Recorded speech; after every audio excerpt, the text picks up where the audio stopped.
다 함께 일어서서 묵상 기도를 드리심으로 금요 주일 예배를 하나님께 드리겠습니다.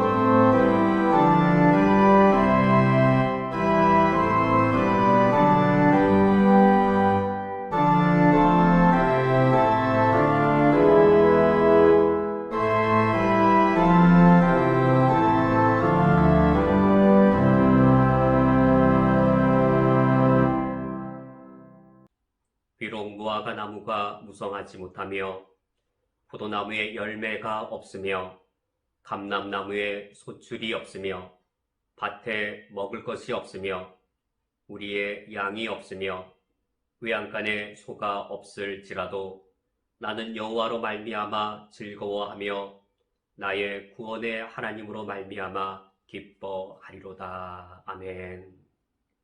하나님 아버지시여, 하박국 선지자의 이 신앙 고백이 저희들의 고백이오니 이 시간 이 자리에 임하여 주시어서 우리의 예배를 받아 주시옵소서.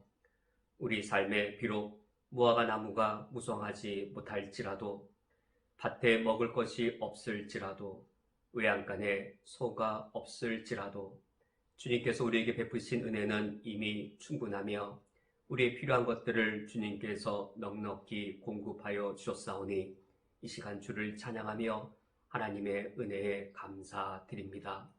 이 시간 우리에게 오셔서 우리의 왕으로서 경배와 찬송과 영광을 받아 주시옵소서.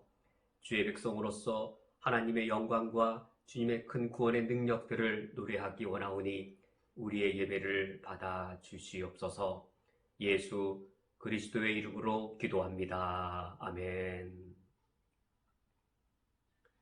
다 함께 찬양하시겠습니다.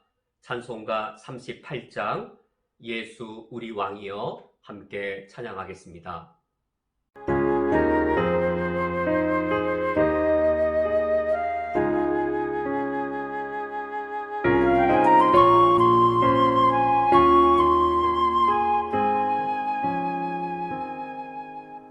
예수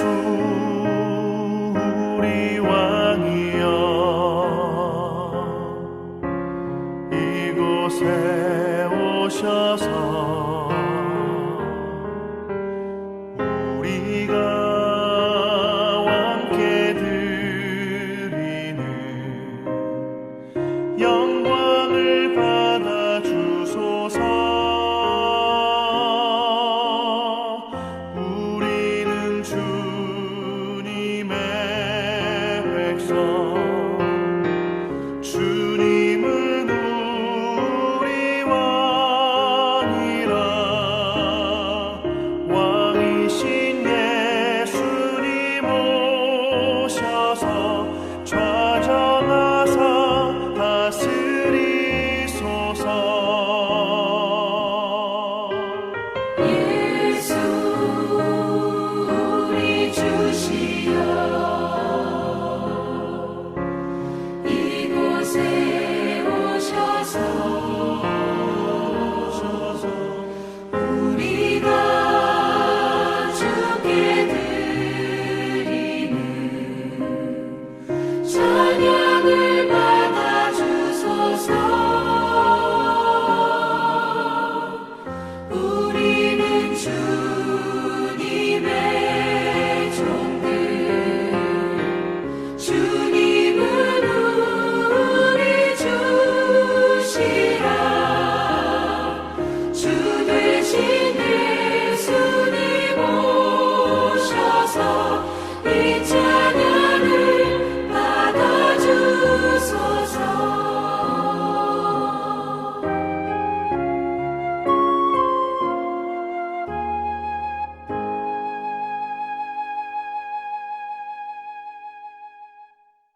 다 함께 우리의 죄를 고백하기 위하여 시편 32편 1절에서 5절까지의 말씀을 합독하겠습니다.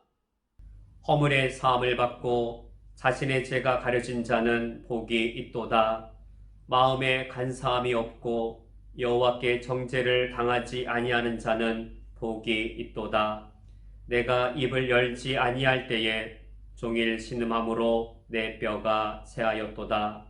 주의 손이 주야로 나를 누르시오니 내 진액이 빠져서 여름 가뭄에 마른같이 되었나이다. 내가 이르기를 내 허물을 여호와께 자복하리라 하고 주께 내 죄를 아뢰고 내 죄악을 숨기지 아니하였더니 곧 주께서 내 죄악을 사하셨나이다. 아멘. 다 함께 묵상으로 우리의 죄를 하나님께 고백하겠습니다.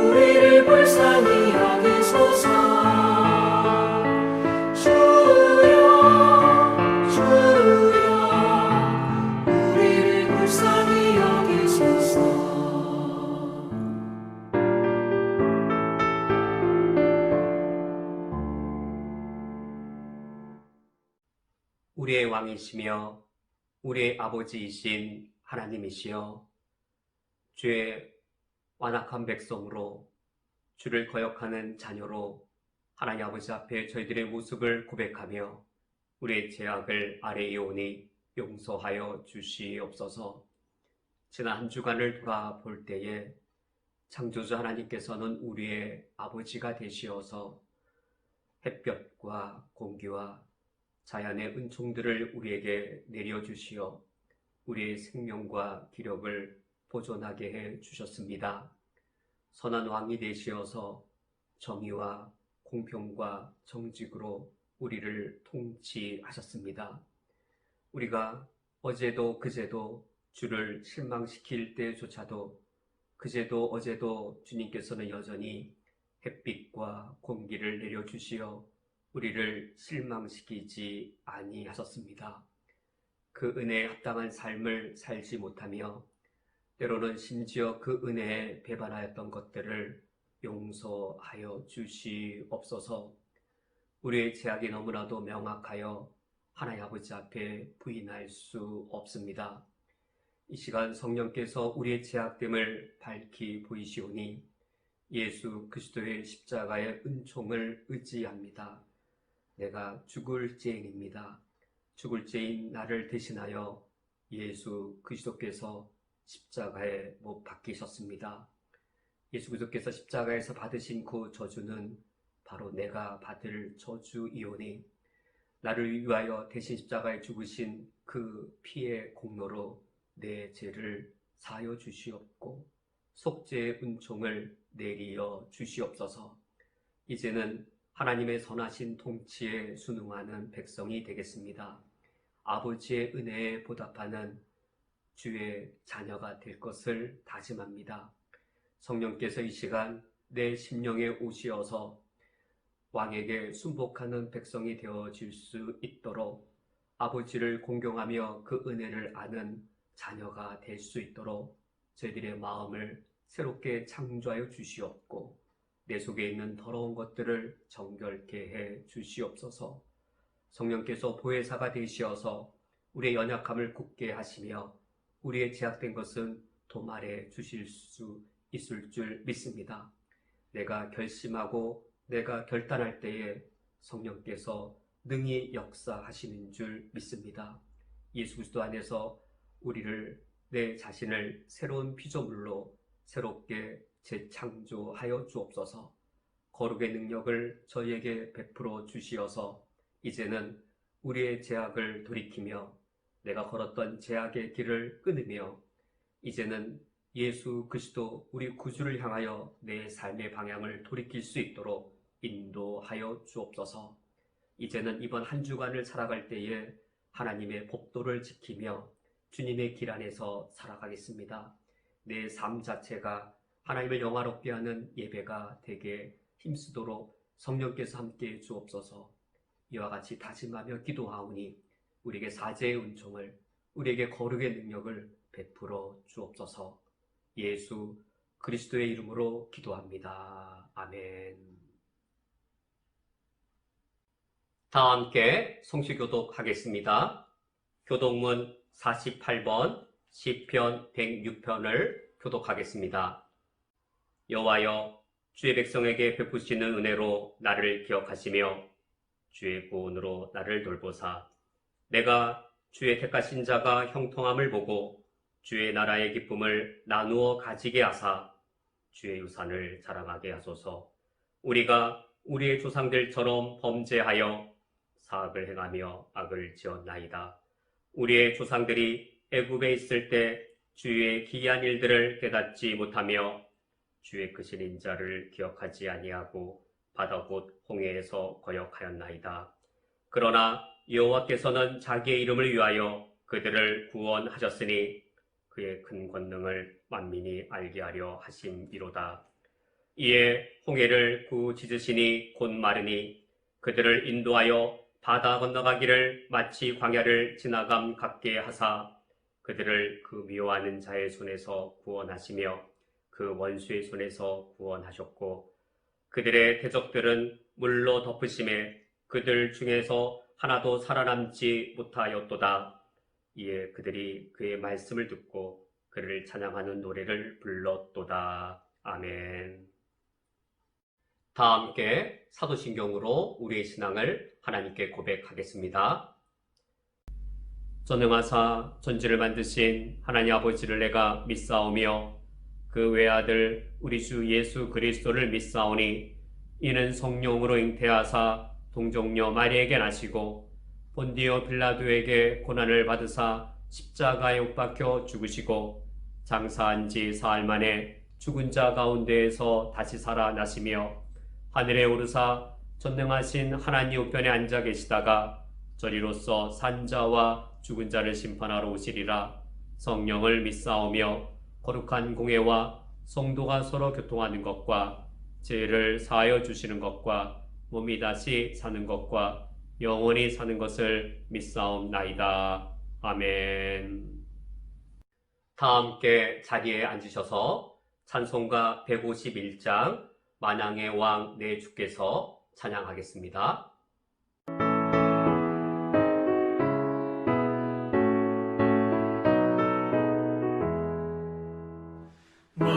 만왕의 왕 내 주께서 왜 고쳐가는가. 이 벌레 같은 날 위해 그 보혈을 흘렸네. 십자가 내가 처음 볼 때에 나의 맘에 큰 고통 사라져. 오늘 믿고서 내 눈 밝았네. 참 내 기쁨 영원하도다. 주 십자가 못 박힘은 속죄함 아닌가. 그 긍휼함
성경 봉독하겠습니다.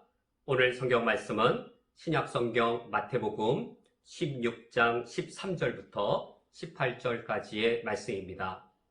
오늘 성경 말씀을 제가 봉독해 드리겠습니다.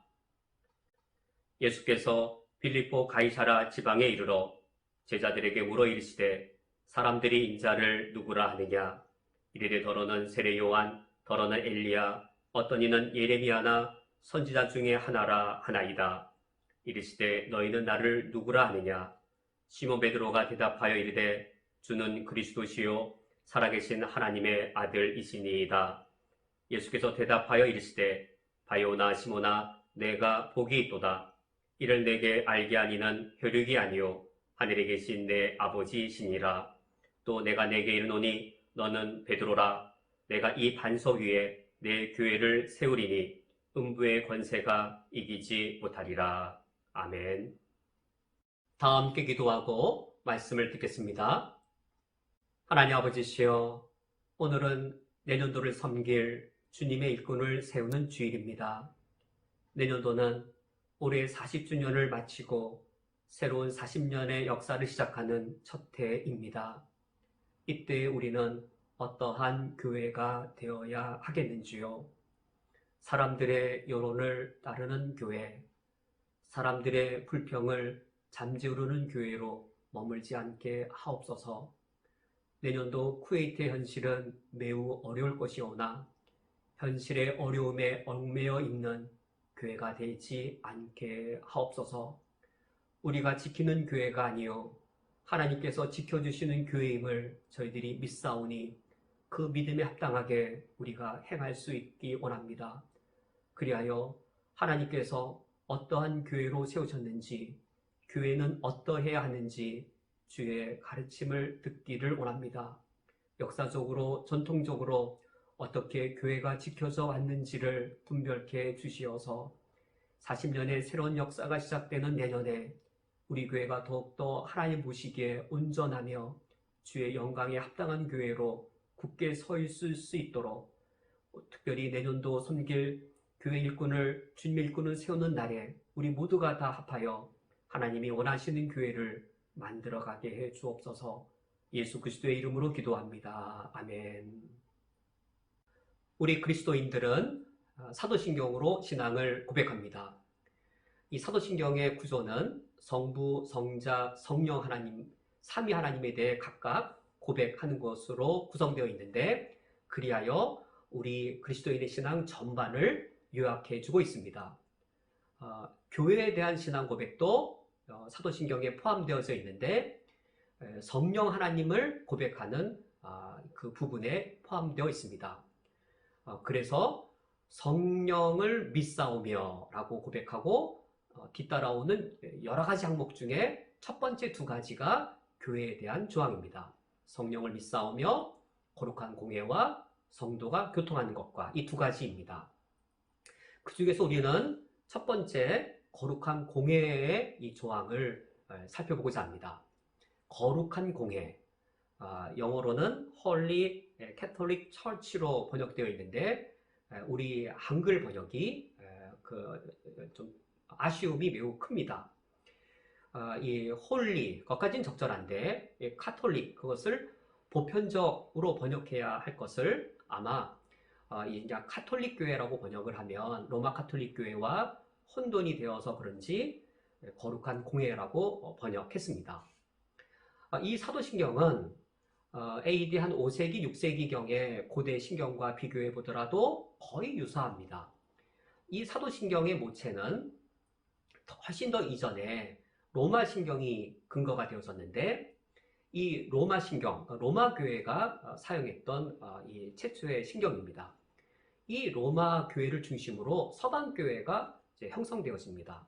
서방 교회가 이제 로마 신경을 근거로 세워진 사도신경을 고백하게 되어지는데, 서방 교회에서 우리 개신교가 갈라져 나왔기 때문에 우리 개신교도 사도신경으로 신앙 고백을 합니다. 이에 비해 동방의 콘스탄티노플 중심으로 형성되어진 동방교회에서는 사도신경 대신에 AD 4세기에 형성된 니케아 신경으로 신앙 고백을 합니다.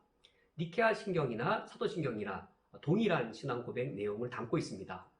우리가 속한 NECK도 이 사도신경 대신에 니케아 신경으로 신앙 고백을 하고 있습니다.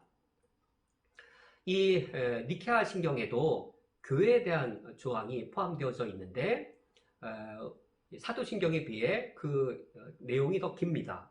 니케아 신경에서는 유일하고 거룩한 보편적 사도적 교회, 캐톨릭 사도적 교회라고 표현하고 있습니다.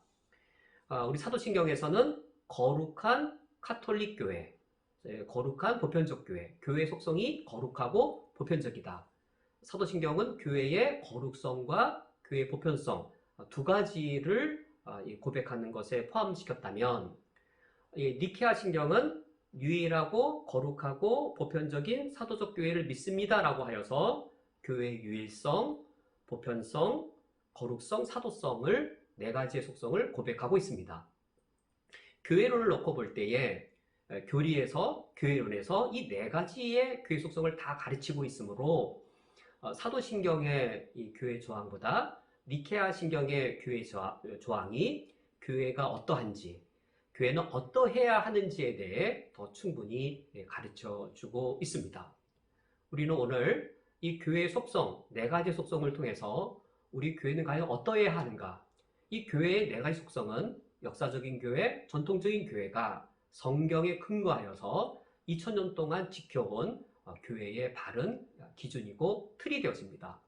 우리가 오늘 교회의 네 가지 속성을 통해 내년도 40년의 새로운 역사가 시작되는 첫 해인데 과연 우리는 어떠해야 하는가? 어떤 교회로 세워져 가야 하는가? 어떤 교회로 지켜져 가야 하는가?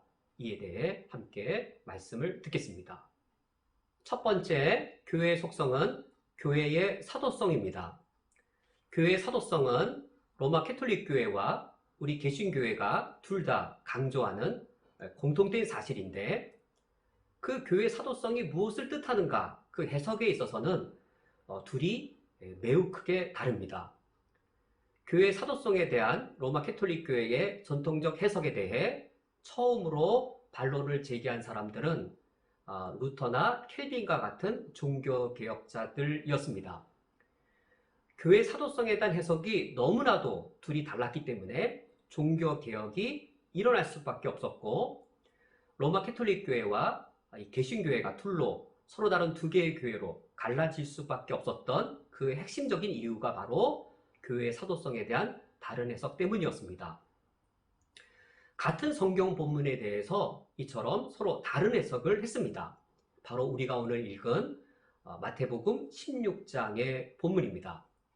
오늘 본문에서 예수님께서는 가이사라 빌립보에서 사람들이 나를 누구라 하느냐라고 물으신 이후에 15절 말씀에 제자들에게 너희는 나를 누구라 하느냐라고 질문하십니다. 이때 제자 베드로가 16절 말씀에 주는 그리스도시요 살아계신 하나님의 아들이시니이다라고 답변합니다.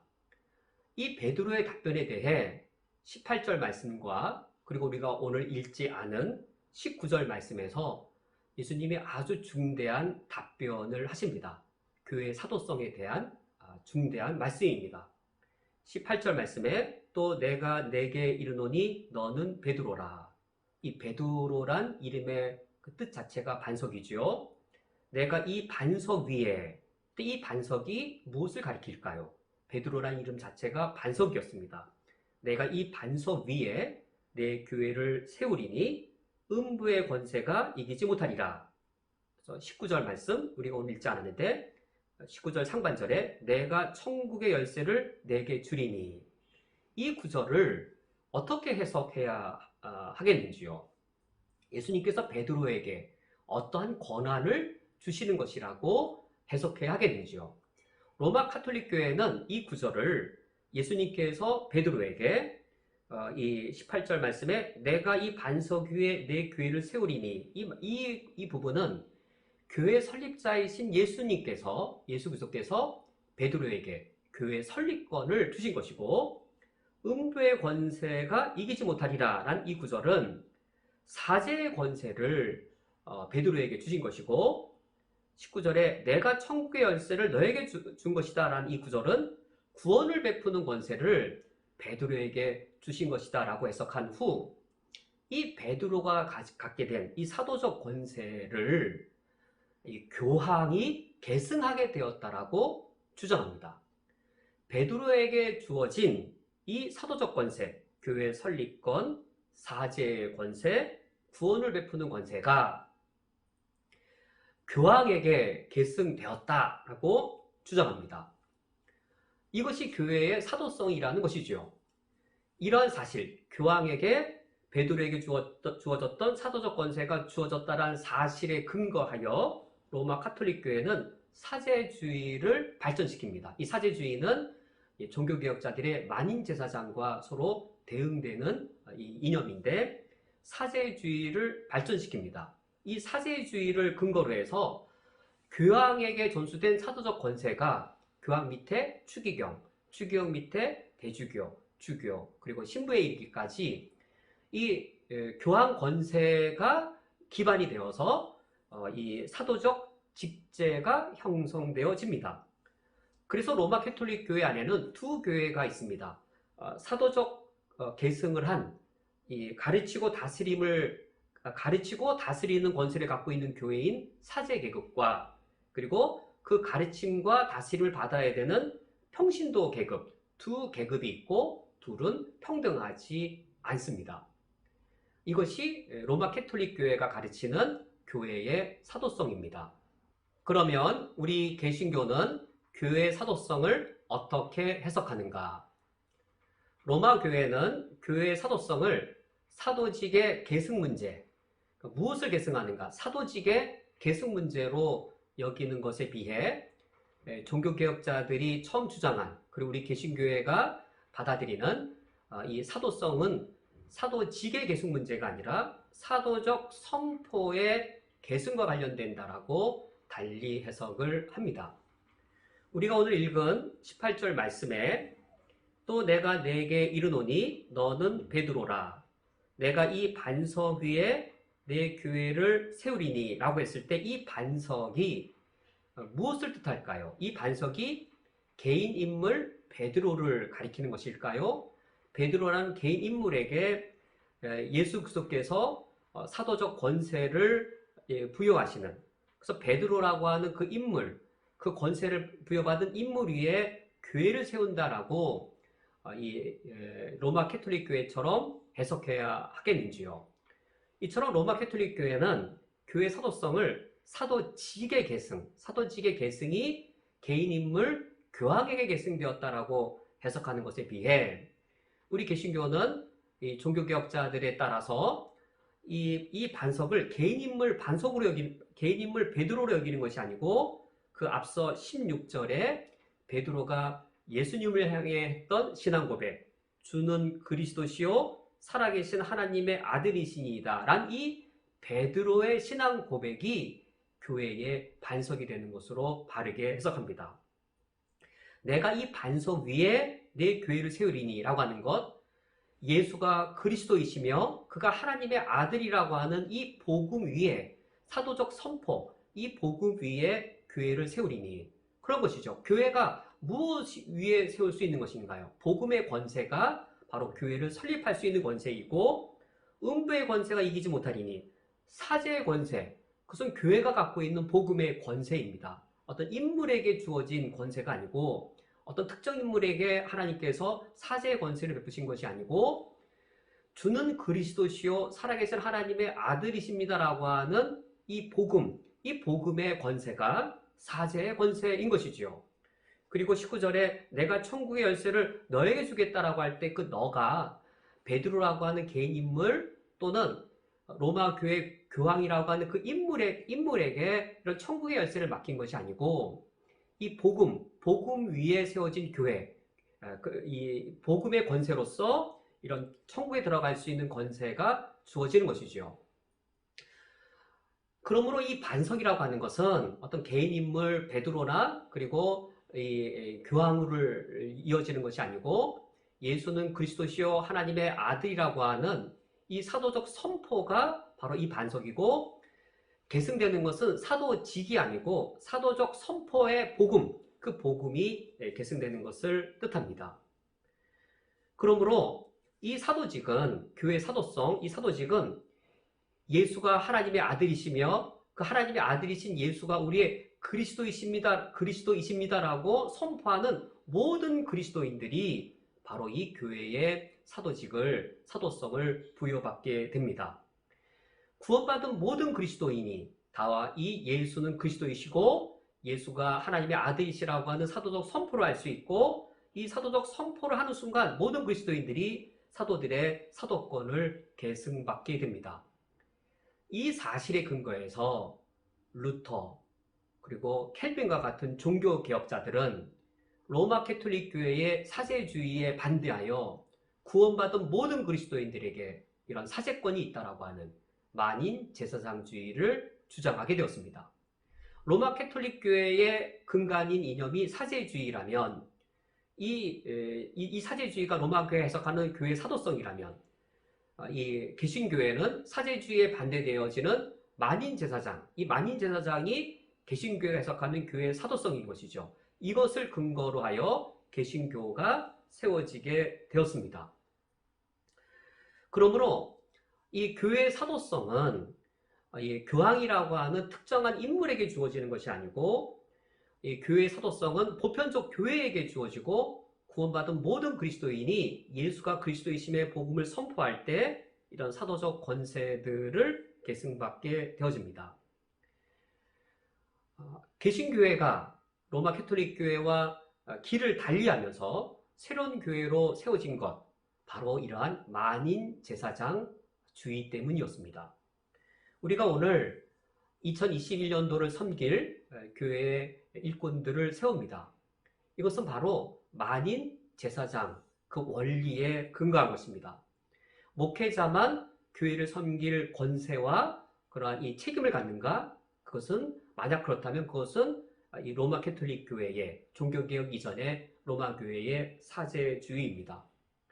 교회 안에서 목회자와 성도님들은 동등하고 평등합니다.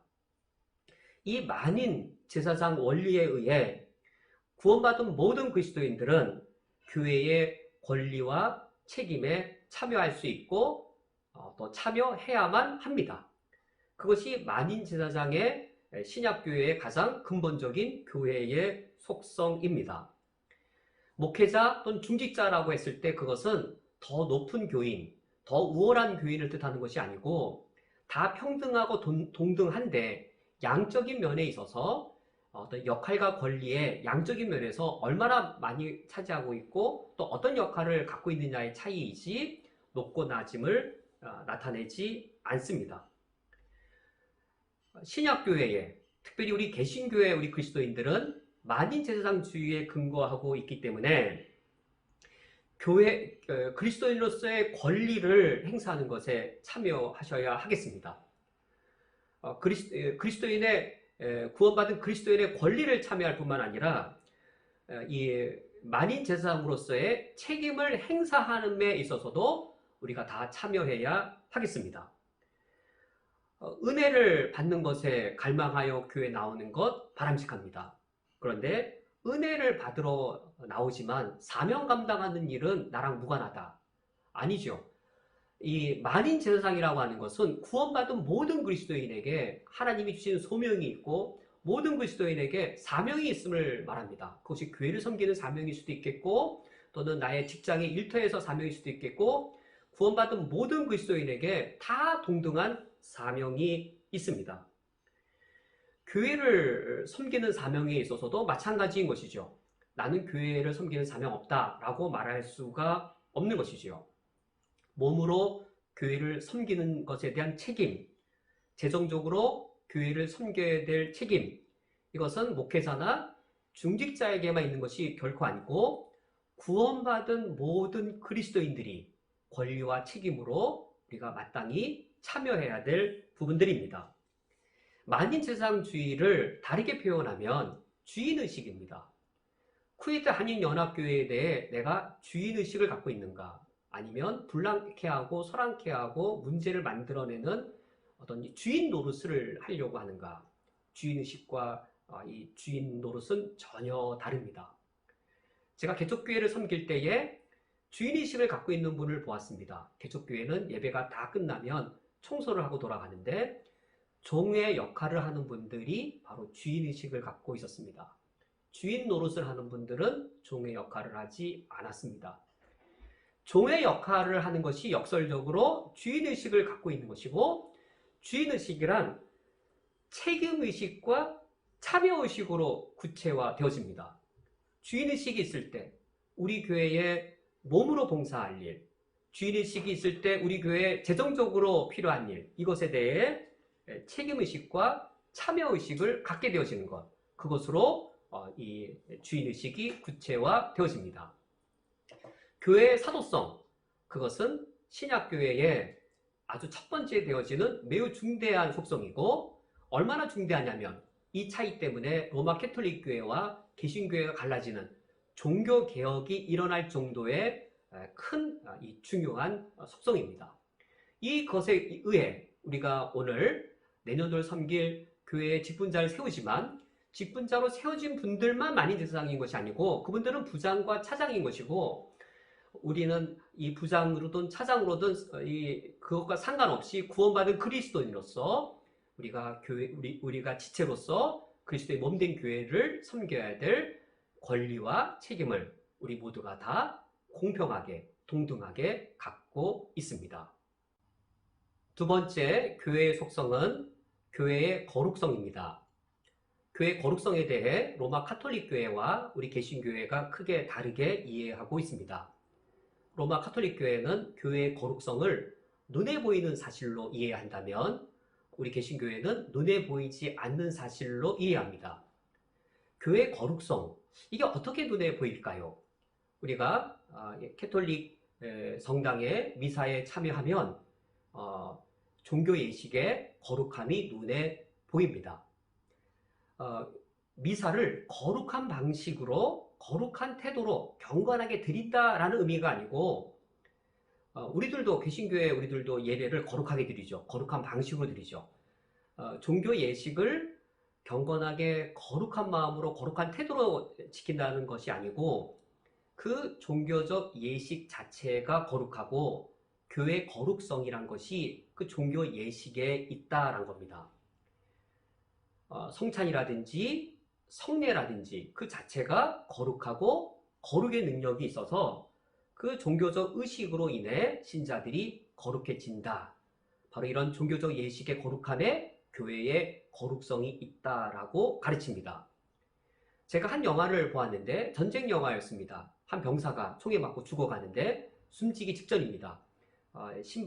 군종 신부가 급히 달려가서 숨지기 직전인 그 병사에게 영세를 주었습니다. 영세를 받자마자 잠시 후에 병사는 죽었습니다. 왜 죽기 직전에 영세를 꼭 베풀어 했을까요? 이게 교회의 거룩성입니다. 그 외적이고 종교적인 거룩성, 교회의 거룩성이 이처럼 거룩한 교회의 종교 예식에 있다라고 가르치는 것이 로마 캐톨릭 교회라면, 정말로 그런 거룩의 능력이 교회의 종교적 예식에 있을까?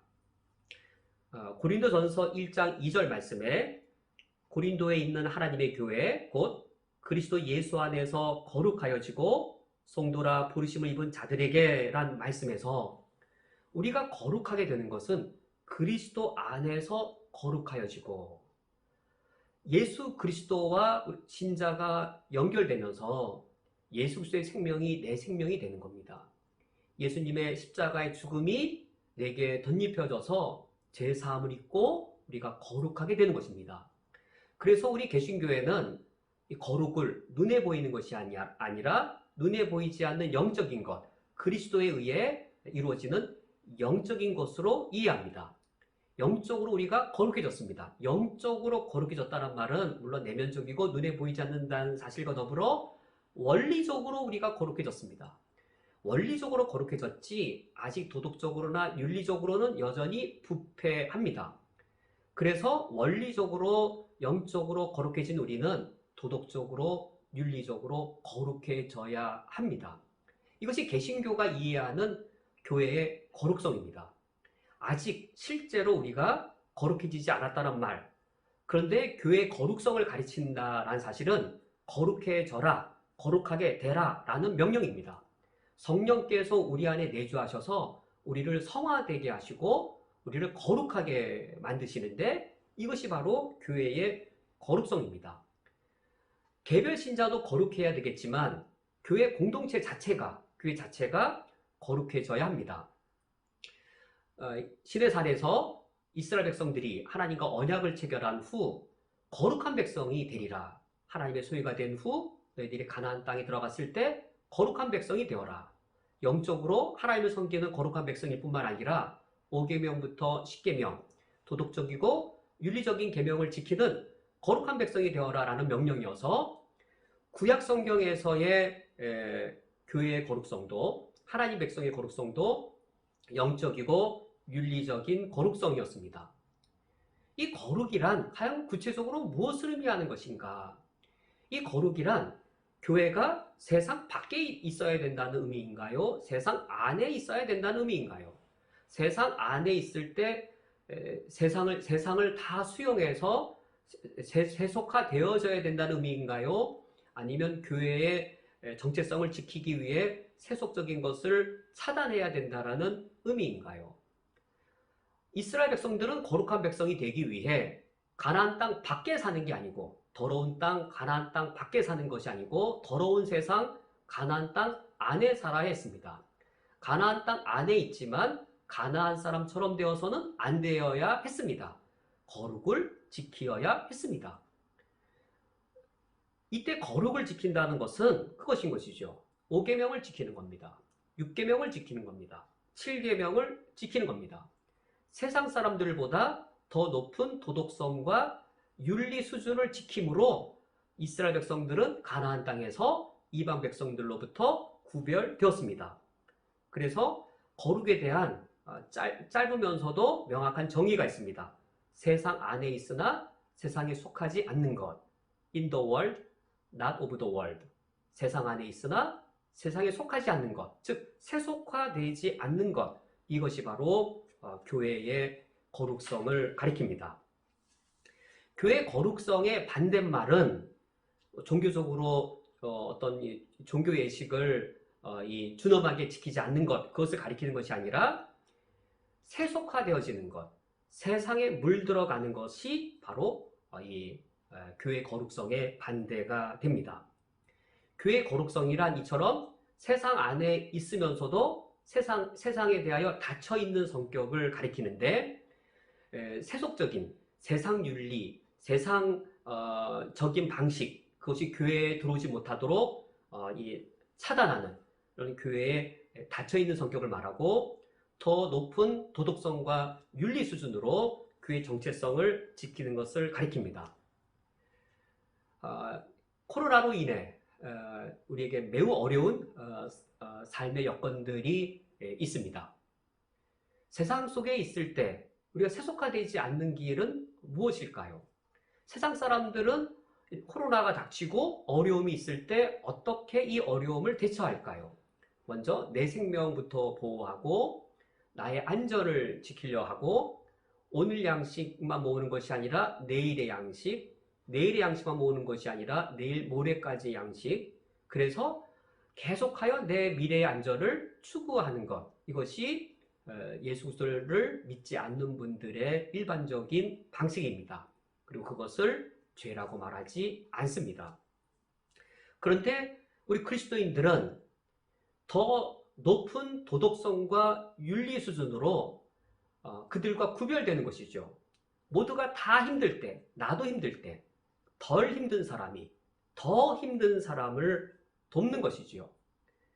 나에게 오늘의 양식과 내일의 양식까지 있다면, 또 내일 모레까지의 양식이 있다면, 그렇다면 나의 피로치를 제외한 내일과 내일 모레의 양식을 지금 굶고 있는 나의 형제와 이웃들에게 함께 공유하는 것, 이러한 삶 자체, 이러한 태도와 모습이 바로 이 세상 속에서 구별되어지는 것입니다. 이것이 우리가 착한 사람이 되어서 가능한 일일까요? 우리가 더 성품과 어떤 내면이 더 깨끗해져서야 한 것일까요? 아니면 나에게 오늘과 내일의 빵이 있는데 내 옆에 형제가 굶고 있어서 내 빵을 줍니다. 이유는 이겁니다. 하나님이 날 지켜주실 것이라는 믿음. 내가 착한 사람이 되어서 사랑을 행하기보다 하나님이 날 지켜주실 것이라는 믿음에 의해서 우리가 사랑을 행할 수 있는 것이죠. 내년도 쿠웨이트의 상황은 더 어려울 겁니다. 그런데 우리가 교회를 지키는 것이 아니고 하나님이 우리 교회를 지켜주실 것입니다. 인간은 아무리 착해봐도 나에게 한 100일치 정도 양식이 있을 때 하루치, 이틀치 양식을 나눌 수 있지, 나에게 이틀, 3일치 양식밖에 남지 않았다면 과연 그것을 나눌 수 있을까요? 정말로 우리에게 우리도 위급함이 있을 때, 그런데 나에게 당장의 필요를 넘어선 여유분이 있을 때 그것을 우리가 기꺼이 나눌 수 있는 것은 우리가 착한 사람이어서가 아니라 나의 착함에서 사랑이 나오는 것이 아니라 하나님을 믿는 믿음의 힘에서 이웃사랑이 가능하게 됩니다. 이것이 이 세상 속에 살아갈 때 똑같이 여전히 죄인인, 원리적으로만 거룩해졌지 실제적으로는 부패한 죄인임에도 불구하고 우리가 이 세상 사람들보다 더 높은 도덕성과 윤리 수준을 지킬 수 있는 근본적 원동력은 영적인 것인 거죠. 하나님을 믿는 믿음에서 이러한 실천이 가능하게 됩니다. 교회의 세 번째 속성은 교회의 보편성입니다. 로마 카톨릭 교회는 교회의 보편성도 눈에 보이는 사실로 이해합니다. 교회의 보편성이 눈에 보인다는 것이지요. 외형적으로 볼 때, 또 종교적인 조직체로 볼 때 로마 카톨릭 교회가 정말로 보편적으로 보입니다. 로마 카톨릭 교회가 유럽에만 있는 것이 아니고 전 세계에 보편적으로 흩어져 있어서 아시아에서도 보이고 아메리카 땅에서도 보이고 보편적으로 로마 카톨릭 교회가 흩어져서 존재합니다. 로마 교황을 정점으로 하여서 하나의 조직을 이루고 보편적으로 전 세계에 존재합니다. 바로 이 사실을 로마 카톨릭 교회는 교회의 보편성이라고 합니다. 정말로 교회의 보편성의 진정한 의미가 이러한 것일까요? 그렇게 여기기는 매우 곤란합니다. 구약시대에는 하나님의 백성이 보편적이지가 않았습니다. 오직 아브라함의 혈통적 후손이어야만 하나님의 백성이 될 수 있었습니다. 구약시대에는 하나님의 백성이 보편적이지 않았습니다. 그것은 예수 그리스도가 오셔서 성취하신 사실입니다. 이미 하나님께서 아브라함에게 교회의 보편성을 예언하십니다. 창세기 22장 17절과 18절 말씀에 내가 내게 큰 복을 주고 내 씨로 크게 성하여 하늘의 별과 같고 바닷가의 모래와 같게 하리니 내 씨가 그 대적의 문을 얻으리라. 또 내 씨로 말미암아 천하 만민이 복을 얻으리니. 여기 내 씨가 아브라함의 씨, 아브라함의 후손으로 올 메시아를 가리킵니다. 내 씨로 말미암아 천하 만민이 복을 얻을 것이라. 하늘의 별처럼 바닷가의 모래와 같이 그 수많은 천하 만민이 아브라함의 복을 함께 누릴 것이다 라고 말하여서 아브라함의 혈통의 후손만 하나님의 백성이 되는 복을 누리는 것이 아니고 메시아가 오면 메시아의 성취를 통해서 보편적으로 하나님의 백성이 되는 은혜를 누리게 될 것이라고 약속하셨습니다. 예수 그리스도께서 오셔서 바로 그 교회의 보편성을 성취하신 겁니다. 골로새서 3장 11절 말씀이 바로 예수 그리스도께서 오셔서 그 교회의 보편성, 구약시대에는 하나님의 백성이 보편적으로 될 수 없었던 사실이 신약시대에는 하나님의 백성이 보편적으로 될 수 있는 사실을 그걸 성취한 것을 말씀합니다. 골로새서 3장 11절에 거기에는 헬라인이나 유대인이나 할레파나 무할레파나 야만인이나 수구디안이나 종이나 자유인이 차별이 있을 수 없나니. 여기에 헬라인이나 유대인이나 이것은 인종의 차이와 차별, 할레파나 무할레파나, 이것은 종파의 차이와 차별. 야만인이나 수구디아인이 그 당시에 가장 문명인이었습니다. 그래서 야만인이나 수구디아인이나, 이거는 문화 수준의 차이와 차별. 종이나 자유인이나, 그 당시 노예제도가 있었죠. 사회 신분의 차이와 차별. 이 모든 이 것들을 다 깨트려 버리시고 이들로부터 하나님의 백성들을 다 불러내셨습니다. 보편적으로 하나님 백성을 예수 그리스도께서 삼으셔서 이제는 이 하나님의 백성들이 보편적으로 다 흩어지게 되었습니다. 이것은 원리적으로 그러합니다. 교회의 거룩성, 그리스도 안에서 우리가 거룩해졌습니다. 영적으로 원리적으로 거룩해졌지만 실제로 윤리적으로 도덕적으로 여전히 우리가 타락했다는 말은 거룩해져라 라는 명령이 되듯이 예수 그리스도 안에서 영적으로 원리적으로 하나님의 백성이 보편적이 되었습니다. 이 말은 보편적이 되어라 라는 의미입니다.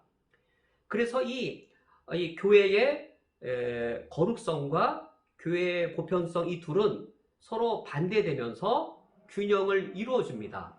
교회가 세상과 어떤 관계를 맺어야 되는가? 교회는 영적으로 그리스도와 관계를 맺고 있습니다. 그리스도에 의해서 거룩하게 되었습니다. 그리스도에 의하여 보편적으로 될 수 있었습니다. 그리스도에 의하여 생명을 얻었고, 그리스도에 의하여 거룩하게 되었고, 그리스도에 의하여 보편적이 되어서 그리스도를 머리로 하여 그리스도의 몸이 되었습니다.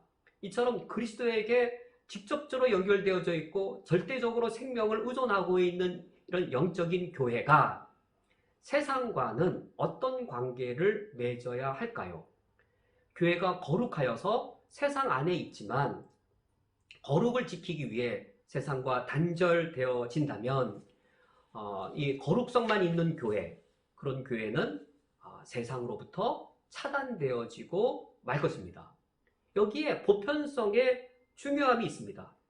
교회의 보편성이란, 그러니까 교회의 거룩성이 세상 안에 있되 세속화되어지지 않는, 세상을 향하여 닫혀있는, 세상적인 것이 들어오지 못하도록 세속적인 것을 닫힌 성격이라면, 교회의 보편성은 교회가 세상을 향해 열려 있는 겁니다. 누구든지 들어올 수 있어야 됩니다.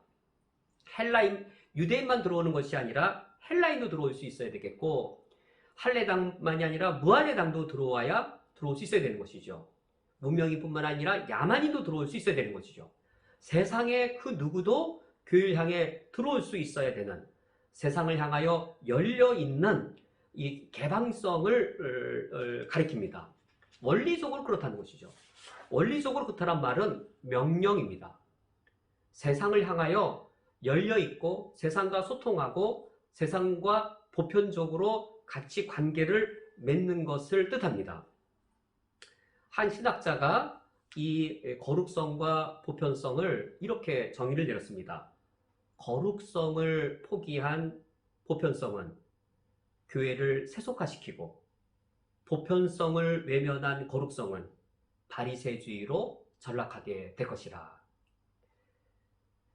종교적인 거룩, 그것만 지키다 보면 세상으로부터 교회는 거룩해야 된다. 그래서 종교적인 거룩을 지키다 보면 코로나 상황과 같은 경우에 대면 예배를 고집하게 되고 보편성이 결여되어지고 보편적인 판단 능력이 없어져 버리는 것이죠. 세상 사람들과 소통이 되어지지 않게 되는 것이죠. 그래서 보편성을 외면한 거룩성은 바리새인으로 전락할 것이라. 종교적인 거룩을 계속 지키다 보면 세속화되지 않겠다고 신앙을 지키겠다라고 그래서 폐쇄가 되어지고 단절되어져 버리면 교회는 종교적 율법을 지키는 바리새인으로 전락할 위험이 있습니다. 여기에 보편성, 세상을 향해 열려있는, 누구나 들어올 수 있고 세상을 향해 열려져 있을 수 있는 그런 보편성이 교회에 요구되어집니다. 코로나 상황에서 우리 쿠웨이트에 거주하는 모든 그리스도인들은 쿠웨이트 정부가 보편타당한 명령을 내렸을 때에 그리스도인들은 가장 모범적으로 준수해야 할 필요성이 있습니다. 우리 그리스도인들이 한편으로는 이 교회의 거룩성을 지키기 위해 세속적인 것이 교회에 들어오지 못하도록 막아야 되지만 보편적인 원리, 보편타당한 원칙에 있어서는 교회가 세상을 향하여 개방되어져 있어야 하고 그래 세상과 소통할 수 있어야 하겠습니다. 교회의 이런 거룩성, 교회의 보편성, 이 둘은 서로 긴장관계에 있으면서 세상과 균형 잡힌 관계를 맺게 해주는 두 가지의 속성입니다. 마지막으로 교회의 네 번째 속성은 모든 세계의 교회는 하나라고 하는 교회의 유일성입니다. 로마 캐톨릭 교회는 이 교회의 유일성도 눈에 보이는 유형교회로 여기고 있습니다.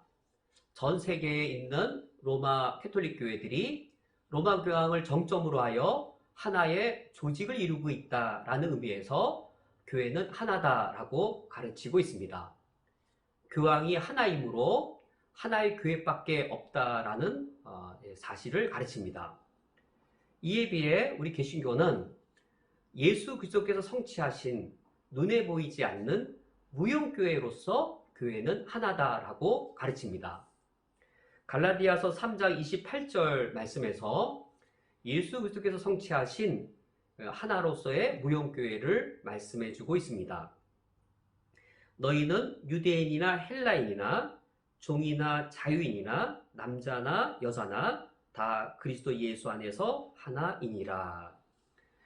유대인이든 헬라인이든 또 종이든 자유인이든 예수 그리스도를 믿을 때에 그리스도를 머리로 하고 그 그리스도 안에서 하나로 연합하여서 그리스도의 한 몸을 이루게 됩니다. 그리스도를 머리로 하고 있는 그리스도의 한 몸이라는 의미에서 교회는 하나이고 이 하나의 교회가 무형교회입니다. 이런 무형교회는 시대와 장소를 초월하여 하나의 교회입니다. 시대를 초월하고 장소를 초월하여서 하나의 교회를 이루고 있습니다. 시대를 초월한다면 아브라함은 그리고 다윗은 우리와 다른 교회 교인일까요? 아니면 하나의 교인일까요? 다윗이 예수 그리스도를 믿을 때 무형교회의 일원이 되어집니다. 사도 바울이 예수 그리스도를 믿음으로 그리스도의 몸에 참여한 것이죠. 우리 모두가 다 시대를 초월해서 그리스도를 믿을 때 그리스도의 한 몸이 되었으므로 하나의 교회입니다. 동시대적으로도 동일한 것이죠. 한국에 있는 그리스도인들이나 미국에 있는 그리스도인이나 서로 별개의 교회에 속한 것이 아니라 그리스도를 머리로 하고 있는 그리스도의 한 몸으로서의 한 교회입니다. 쿠웨이트에 있는 중동 비전 교회와 우리 교회는 서로 다른 교회인가 아니면 그리스도의 한 몸으로서의 하나의 교회인가? NECK에 있는 스리랑카와 인도 교회와 우리 쿠웨이트 한인연합교회는 서로 다른 교회인가? 그리스도의 한 몸인 하나의 교회인가? 바로 하나의 교회입니다. 이 사실이 대단히 중요하고 오늘 현대교회가 가장 교회의 다움을 잃어버리는 모습 중에 하나입니다. 교회의 거룩성을 위협하는 것이 세속화라면, 세속화가 교회의 거룩성을 도전하는 위험한 요소라면 교회의 유일성, 교회는 하나다라고 하는 것을 위협하는 큰 요소는 무엇일까요? 그것은 오늘날 한국교회의, 현대교회의 팽배해 있는 개교회주의입니다. 그런 아름답지 못한 모습들을 많이 발견합니다. 한 사람을 두고, 예수 믿지 않는 한 사람을 두고 아파트에 갔을 때 이 교회 저 교회가 달라붙어서 서로 전도하려고 경쟁하고 싸우듯 하는 그 모습, 이 개교회주의, 교회 간에 서로 경쟁하고 교회 간에 서로 다투는 그 개교회주의, 그것은 교회가 하나라는 사실에 대한 근본 원리를 위배하는 것이지요. 쿠웨이트에서 중동 비전 교회가 아름답게 성장하면 그것은 우리의 기쁨입니다.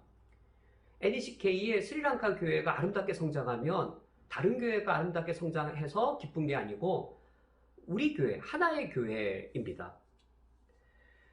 우리가 코로나 상황에서 NECK에 있는 교회를 그리고 선교지에 있는 교회를 돕고자 했을 때 그것은 다른 교회를 돕고자 하는 것이 아니고 하나의 교회입니다. 한 몸입니다. 그리스도의 한 몸이 있기 때문에 우리가 함께 나누는 것입니다. 사실 저는 돕는다는 표현도 부담스럽습니다. 우리가 우리 것으로 그들을 돕는다기보다도 우리는 하나의 교회이기 때문에 우리의 것을 그리스도의 한 몸으로서 함께 공유하는 것이지요.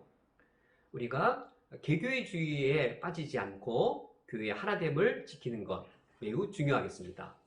오늘 말씀을 맺도록 하겠습니다. 우리가 교회를 지키는 것이 아닙니다. 하나님께서 교회를 지켜주십니다. 우리가 지켜야 할 것은 교회의 올바른 모습들입니다. 교회의 사도성, 교회의 거룩성, 교회의 보편성, 교회의 유일성, 우리가 지켜나가야 할 것은 바로 이러한 요소들입니다. 우리가 개교회주의에 빠지거나 세속화에 빠지거나 교회가 세상 속에 있지만 세상보다 차단되어져 있거나 그런 것을 넘어서서 우리가 교회의 바른 모습을 지켜나갈 것, 그것이 우리가 새로운 40년의 역사를 시작하는 내년도부터 우리가 더욱더 힘쓸 아름다운 모습들입니다. 오늘 말씀을 기억하시면서 이 시간 두 가지의 기도 제목으로 합심하여 기도하겠습니다. 첫 번째로 2021년도 내년 새로운 40년의 역사를 시작할 때에 하나님께서 교회를 지켜주실 것을 믿고 우리가 바른 교회를 세워나가도록 기도해 주시기 바랍니다. 두 번째로 내년도에 쿠웨이트의 현실이 아무리 어려울지라도 우리가 그런 어려운 현실을 부딪힐지라도 개교회주의에 빠지지 않게 하여 주시옵고 쿠웨이트의 NECK와 선교지를 하나의 교회로서 함께 섬기게 해 주옵소서. 두 가지 기도 제목으로 이 시간 합심하여 다짐의 기도를 드리시겠습니다.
하나님이시여, 우리가 교회를 지키는 것이 아니라 하나님께서 우리의 교회를 지켜주실 줄을 믿사오니 저희들은 교회의 바른 모습을 지키게 해 주옵소서. 교회의 사도성을, 교회의 거룩성을, 교회의 보편성을, 교회의 유일성을 바르게 지켜나가서 이 쿠웨이트 땅에서 하나님 보시기에 아름다운 교회로 우리 교회가 굳게 세워지게 하여 주옵소서. 특별히 우리 교회는 개교회주의에 그 유혹에 빠지지 않게 하여 주시옵고 쿠웨이트의 현실이 어려울수록 우리 교회 자신만을 지키려는 교회에 매몰되지 않게 하여 주시오며 우리 교회가 아무리 힘들지라도 우리보다 더 힘든 교회가 있다면 함께 어려움을 나누며 하나님 우리에게 주신 유복한 것들을 더욱더 공유하고 NECK에 있는 교회들을 선교지에 있는 선교사님들을 함께 섬기고 함께 나아갈 수 있도록 우리 교회를 지키어 주옵소서. 예수 그리스도의 이름으로 기도합니다. 아멘. 다 함께 찬송가 445장 태산을 넘어 험곡에 가도 찬양하면서 하나님께 봉헌하겠습니다.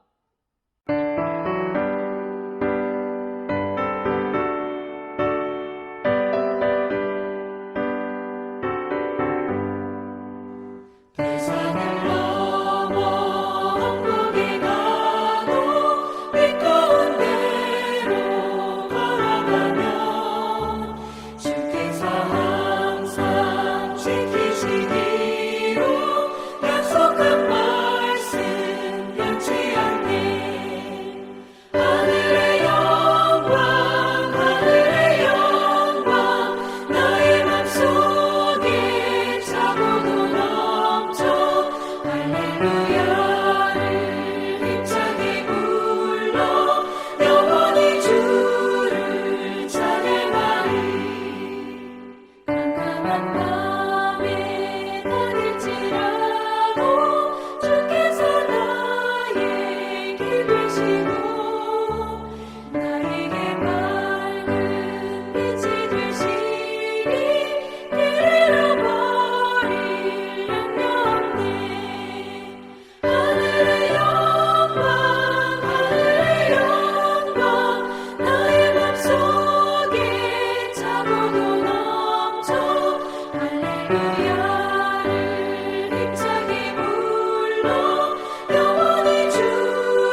다 함께 드려진 예물을 위하여 기도하겠습니다. 하나님 아버지시여, 하나님께 이 예물을 드리며 하나님의 거룩한 목적을 위해 내 몸을 드릴 헌신을 다짐하오니 이 헌금을 받아 주시옵소서. 이번 한 주간 태산을 넘어 험한 골짜기를 갈지라도 빛 가운데로 걸어가면 항상 지켜주시기로 주께서 약속해 주셨사오니 헌금을 드리며 헌신을 다짐하는 이 예물을 받아 주시옵소서. 이번 한 주간 캄캄한 밤에 다닐지라도 우리가 길 잃어버릴 염려가 없는 것은 주께서 나의 길이 되시고 나의 밝은 빛이 되시기 때문입니다. 이 땅을 살아갈 때에 하늘의 영광 내 마음속에 차고도 넘쳐 할렐루야를 힘차게 불러 영원히 주를 찬양하기를 원합니다. 이번 한 주간 이 세상을 살아갈 때 광명한 그 빛 내 마음에 받아 저 찬란한 천국 바라보며 할렐루야를 힘차게 부르며 날마다 빛 가운데 걸어갈 수 있게 도와주옵소서. 이런 다짐을 하오며 헌신을 다짐하오니 이 예물을 받아 주시옵소서. 예수 그리스도의 이름으로 기도합니다. 아멘. 다 함께 일어서서 천국 백성의 윤리인 십계명을 교독하겠습니다. 하나님이 이 모든 말씀으로 말씀하여 이르시되 나는 너를 애굽 땅 종되었던 집에서 인도하여 낸 내 하나님 여호와니라. 너는 나 외에는 다른 신들을 내게 두지 말라. 너를 위하여 새긴 우상을 만들지 말고 또 위로 하늘에 있는 것이나 아래로 땅에 있는 것이나 땅 아래 물속에 있는 것에 어떤 형상도 만들지 말며 그것들에게 절하지 말며 그것들을 섬기지 말라. 너는 내 하나님 여호와의 이름을 망령되게 부르지 말라. 안식일을 기억하여 거룩하게 지키라. 내 부모를 공경하라. 살인하지 말라. 간음하지 말라. 도둑질하지 말라. 내 이웃에 대하여 거짓 증거하지 말라. 내 이웃의 집을 탐내지 말라. 예수께서 이르시되 내 마음을 다하고 목숨을 다하고 뜻을 다하여 주 너희 하나님을 사랑하라 하셨으니 이것이 크고 첫째 되는 계명이요 둘째도 그와 같으니 내 이웃을 내 자신같이 사랑하라 하셨으니 이 두 계명이 온 율법과 선지자의 강령이니라. 아멘. 다 함께 천국 백성의 기도인 찬송가 635장 주기도문을 찬양하겠습니다.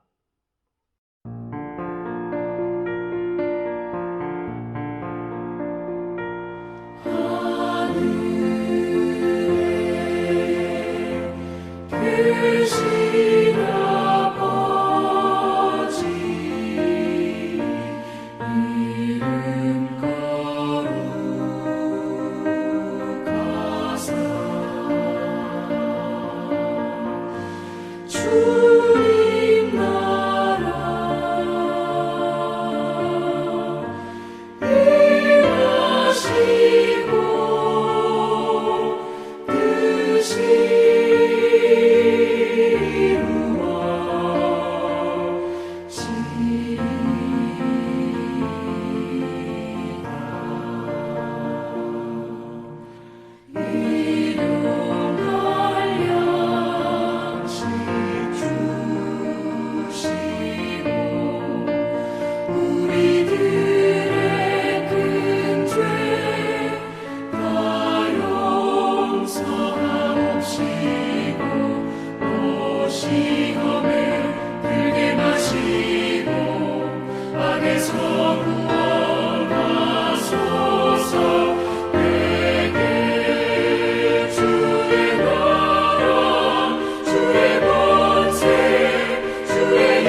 기도하겠습니다. 지금은 우리 주 예수 그리스도의 은혜와 하나님 아버지의 크신 사랑과 성령 하나님의 인도하심이 쿠웨이트 한인연합교회 위에 각 처소에서 주를 예배하는 모든 주의 권속들 위에 영원토록 함께 있을지어다. 아멘.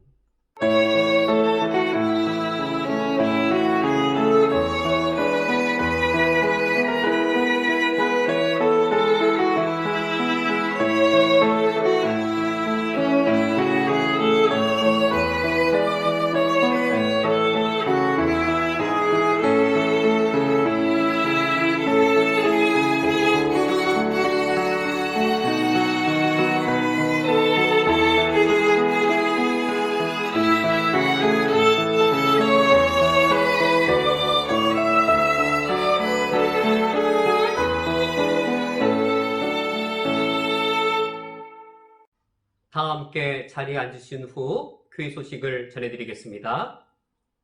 예배 안내입니다. 모든 공예배는 인터넷으로 진행되고 있습니다. 금요 주일 예배 오전 9시, 일요 저녁 예배 저녁 7시, 새벽기도 오전 6시입니다. 주일학교 어린이부의 예배 영상이 밴드와 카톡을 통해 배포되고 있습니다. 청소년부 반별 모임을 인터넷 영상으로 갖고 있습니다. 이번 주간 중보기도 첫 번째로 우리나라 대한민국을 위하여 기도를 부탁드립니다. 최근 대한민국에 급격히 확산되는 코로나가 3차 유행이 되지 않도록 대한민국의 정치적 혼돈이 안전되고 정부와 여야가 협치를 이루도록 미국 대선 이후 한반도 평화가 보장받으며 우방과의 관계가 강화될 수 있도록 두 번째로 우리 교우를 위하여 기도를 부탁드립니다. 쿠웨이트의 안정적 거주와 입국을 위하여 우리 교우들의 비자 문제가 해결되도록 믿음과 양심을 지키며 사업하시는 우리 교우들의 기업과 사업체를 지켜주시도록 코로나의 확산 속에서 우리 교우들의 건강과 안전을 지켜주시도록 내년도 우리 교회를 위하여 기도를 부탁드립니다. 내년도 하나님을 위해 섬길 교회 일꾼들을 위하여 예결산위원회가 교회 재정을 하나님의 뜻에 합당하게 계획할 수 있도록 올해 12월 25일 성탄절 예배를 우리 모두 준비하여 드릴 수 있도록 기도를 부탁드립니다.